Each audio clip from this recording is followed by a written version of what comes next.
അല്ല സാറേ, രാവിലെ തന്നെ തന്നോട് തർക്കിക്കാൻ എനിക്ക് താല്പര്യമില്ല. എന്ത് സംസാരിക്കാനുണ്ടെങ്കിലും വർക്കിംഗ് ടൈം കഴിഞ്ഞ് ക്യാബിനിലേക്ക് വന്നാൽ മതി. സാറേ, എനിക്ക് പറയാനുള്ളത് സാറ് കേട്ടില്ലെങ്കിൽ ഈ കമ്പനിയിൽ നിന്ന് ഒരു പണി നടക്കില്ല. എന്താണോ ഇത്? എം ഡിയോട് ഇങ്ങനെയാണോ സംസാരിക്കുന്നത്? എം ഡി ആണെങ്കിലേ അതുപോലെ പെരുമാറണം. അല്ലാതെ കമ്പനിയെ കുറിച്ച് സംസാരിക്കുമ്പോ ക്യാബിനിൽ പോയിരുന്നിട്ട് കാര്യമില്ല. ഡാഡി തനിക്ക് കമ്പനിയിൽ കുറെ സ്വാതന്ത്ര്യം തന്നണം. ഇവിടുത്തെ സീനിയർ സ്റ്റാഫാണെന്ന് കരുതി ഞാനും തനിക്ക് കുറെ ബഹുമാനം തന്നിട്ടുണ്ട് എന്ന് കരുതി അതെന്റെ തലയിൽ കയറാനുള്ള ലൈസൻസ് ആണെന്ന് കരുതിയെങ്കിൽ തനിക്ക് തെറ്റി. കൈലാഷ്, നോ, ഇത് ഞാൻ ഡീൽ ചെയ്തോളാം. എന്താ കരുണാകരൻ നിങ്ങളുടെ പ്രോബ്ലം? ഇവരാണ് എന്റെ പ്രശ്നം. രണ്ടെണ്ണം വീണ്ടും ജോലിക്ക് കയറാൻ വന്നിരിക്കുക. അങ്ങനെ ഇവരെ ഉൾപ്പെടുത്തി കമ്പനി മുന്നോട്ട് കൊണ്ടുപോകാൻ ഞാൻ സമ്മതിക്കില്ല സാറേ. അതിന് തന്റെ സമ്മതം ആരാ ചോദിച്ചേ? ഇതെന്റെ ഡാഡിയുടെ കമ്പനിയാ. താനിവിടെ ബാക്കിയുള്ളവരെ പോലെ ഒരു തൊഴിലാളി മാത്രമാണ്.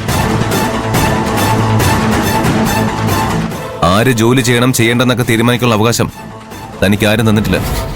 സാറ് എനിക്കൊരു അവകാശവും തരണ്ട. പക്ഷേ ജോലി രാജിവെച്ചു പോകുന്ന ഒരാളെ ഈ കമ്പനിയിൽ തിരിച്ചെടുക്കരുതെന്നുള്ളത് കമ്പനിയുടെ റൂൾസിലുള്ളതാ. ഇവനെ പോലെ ഈ കമ്പനിയെ വേണ്ടാന്ന് വെച്ച് പോയ ഒരുത്തനെ തിരിച്ചെടുക്കുന്നത് ഈ കമ്പനിയോട് വിശ്വാസം കാണിക്കുന്ന എന്നെ പോലുള്ള തൊഴിലാളികളെ അപമാനിക്കുന്നതിന് തുല്യമാണ് സാറേ. ഞാൻ കമ്പനിയോട് ഒരു വിശ്വാസവഞ്ചനയും കാണിച്ചിട്ടില്ല. എന്താ സംഭവിച്ചതെന്ന് ഞാൻ കൈലാഷ് സാറിനെ ബോധിപ്പിച്ചിട്ടുണ്ട്. സാറിനെ ബോധിപ്പിക്കാൻ എളുപ്പമുള്ളൂ എനിക്ക്. ഇവൾക്കാണെങ്കിലേ ആളുകളെ കാര്യങ്ങൾ ബോധിപ്പിക്കാനേ ഒരു പ്രത്യേക കഴിവുണ്ട്. അനാവശ്യം പറഞ്ഞാൽ പ്രായത്തിന് മൂത്തതാണെന്നൊന്നും ഞാൻ നോക്കില്ല. കണ്ടില്ല സാറേ, എന്നോട് ഇങ്ങനെ അപമര്യാദയായിട്ട് പെരുമാറുന്ന ഒരുത്തിയെ ഞാൻ എങ്ങനെ ജോലിക്ക് വയ്ക്കും? തന്റെ വായിന്ന് വന്നതിന് ഇങ്ങനെയൊന്നും പ്രതികരിച്ചാ പോരാ. പാർവതി ആയതുകൊണ്ടാ തന്നെ തല്ലാത്തത്. ഇവര് രണ്ടുപേരും ഇന്ന് ജോലിക്ക് കയറും. അതെന്റെ തീരുമാനോ? സാറെടുക്കണ എല്ലാ തീരുമാനങ്ങളും കയ്യും കെട്ടി തലയാട്ടി നോക്കി നിൽക്കാനല്ല സ്പീക്കർ സാർ എന്നെ ഇവിടെ നിയമിച്ചേക്കണത്. 25 കൊല്ലായി സാറേ ഞാനിവിടെ ജോലി ചെയ്യാൻ തുടങ്ങിയിട്ട്. ഇവരെ പോലെ എന്നോട് ബഹുമാനം കാണിക്കാത്ത ഒരു തൊഴിലാളികളെയും ഞാൻ എന്റെ ജീവിതത്തിൽ ഇതുവരെ കണ്ടല്ല. കമ്പനി കാര്യങ്ങൾ പഴയ പോലെ നടക്കണമെങ്കിൽ ആദ്യം തൊഴിലാളികൾ എന്നെ ബഹുമാനിക്കണം, പേടിക്കണം. ഇവരെ ജോലിക്ക് വെക്കാനാണെങ്കിൽ ഞാൻ ഈ കമ്പനിയിൽ തുടരുന്നതിന് അർത്ഥമില്ല. ഞാൻ രാജിവെക്കും. എന്നാ പിന്നെ സമയം കളയാതെ വേഗം പോവാൻ നോക്ക്. കമ്പനിയിലെ ജോലികള് മര്യാദയ്ക്ക് നടക്കട്ടെ. കൈലാഷ്, മതി. ഈ വിഷയത്തില് ആരോട് ഉപദേശം എനിക്ക് കേൾക്കണ്ട.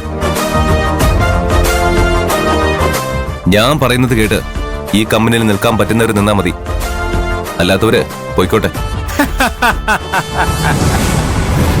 അങ്ങനെ സാറ് പറഞ്ഞ ഞാൻ പോകുന്ന കരുതിയോ?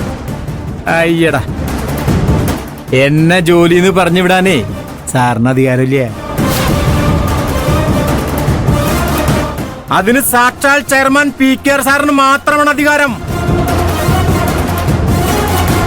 എന്തിനാണ് ഇത്രയും ചെറിയ കാര്യങ്ങൾ ഊതിപ്പെരിപ്പിക്കുന്നത്?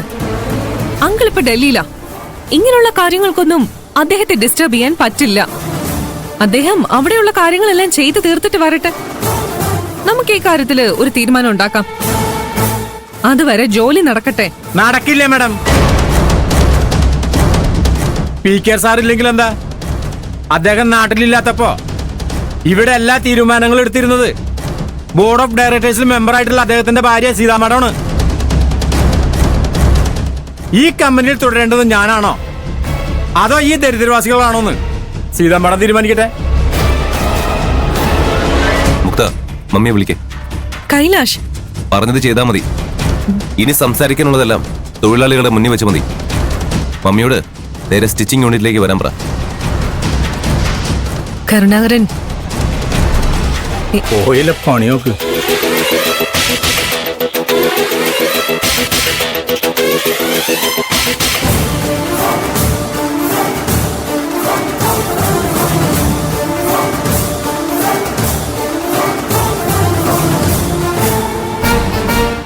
എന്തിനാ ടെൻഷൻ അടിക്കുന്നേ? കൈലാഷ് സാറ് നിങ്ങളുടെ കൂടെ നിൽക്കുന്നു പറഞ്ഞില്ലേ? ആര് കൂടെ നിന്നിട്ടും ഒരു കാര്യമില്ല. സീതാ മാഡേ എന്റെ ഭാഗമേ കേൾക്കൂ. ഇന്നത്തോടെ ഇവരെ കൊണ്ടുള്ള ശല്യം ഒഴിവാവും, അതുറപ്പാ. കരുണാകരൻ സാർ, എന്തേത് ഇവിടെ ജോലി നിർത്തി വെച്ചിട്ട് എന്ത് തെളിയിക്കാനാണ് നിങ്ങൾ ഈ ശ്രമിക്കുന്നത്? ഇതിനെക്കുറിച്ച് സംസാരിക്കാനുള്ള സ്ഥലം ഇതല്ല. ബാ, നമുക്ക് ക്യാബിനിലേക്ക് പോവാം. അയ്യോ സാറേ, ഇവിടെ സംസാരിക്കാൻ തീരുമാനിച്ചത് ഞാനല്ല, കൈലാഷ് സാറാ.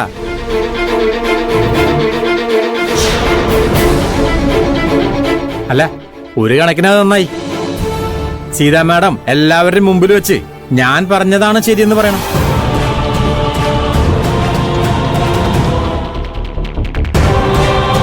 എന്നാലേ ഇവിടെ കൈലാഷ് സാറിന്റെ ബലത്തിൽ തുള്ളുന്ന കുറെ എണ്ണത്തിന്റെ അഹങ്കാരം കുറയൂ.